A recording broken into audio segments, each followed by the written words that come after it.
பிஸ்மில்லாஹிர் ரஹ்மானிர் ரஹீம். அல்ஹம்துலில்லாஹ். இந்த அல்ஹம்துலில்லாஹ் தான் நாம் சாப்பிட்ட பிறகும் சொல்கிறோம். இன்ஷா அல்லாஹ் இப்போ இந்த மஜ்லிஸ் உண்ணும் ஒழுக்கங்களை பற்றி நாம் பேசக்கூடிய மஜ்லிஸ். ஏற்கனவே உண்ணும் ஒழுக்கங்கள் என்னென்ன என்பதை நிறைய பேர் அறிஞ்சிருக்கிறீங்க. இதற்கு முன்னாடி நிறைய பேர் அழகாக சொன்னீங்க, முக்கியமான பல விஷயங்களை சொன்னீங்க. அதே மாதிரி நாம் திரும்ப ஞாபகப்படுத்திக்கிறதுக்காகத்தான் இந்த மஜ்லிஸ் இப்போ. ஆகவே ஒவ்வொன்றா ஒவ்வொருத்தரும் சொல்கிறது, ஒருத்தர் ஒரு 2-3 சொல்கிறார் அப்படின்னா அவர் விட்டதை மற்றவங்க சொல்கிறது. இதுதான் இன்ஷா அல்லாஹ் இந்த மஜ்லிஸுடைய அமைப்பு. ஆகவே வலது பக்கம், அதாவது ரைட் சைடில் இருந்து நம்ம ஆரம்பிப்போம். யார் முதல்ல வந்து சொல்கிறது? வாங்க வாங்க வாங்க வாங்க. நல்லா மைக்கை பக்கத்தில் வச்சுக்கோங்க. நான் மைக்கை நான் பிடிச்சிக்கிறேன்.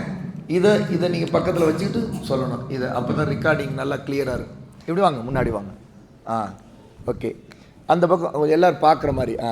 எப்பயுமே சாப்பிடும் போது பிஸ்மில்லா சொல்லிட்டு சாப்பிடணும். தட்டோட ஓரத்துலேருந்து சாப்பிடணும், நடுவில் இருந்து சாப்பிடக்கூடாது. சாப்பிட்றதுக்கு முன்னாடி கையை நல்லா சுத்தமாக கழுவிட்டு சாப்பிடணும்.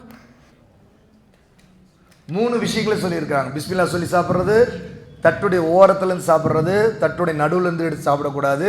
3வது கைகளை கழுவிட்டு சாப்பிடணும். மாஷா அல்லாஹ். உங்கள் பேர்? முஹம்மது மர்வான். மாஷா அல்லாஹ். முக்கியமான விஷயங்களை சொல்லிட்டாங்க. இப்போது தட்டுடைய நடுவில் கை வச்சு சாப்பிடக்கூடாது, ஓரத்துலேருந்து சாப்பிடணும்னு சொல்கிறாங்க இல்லையா?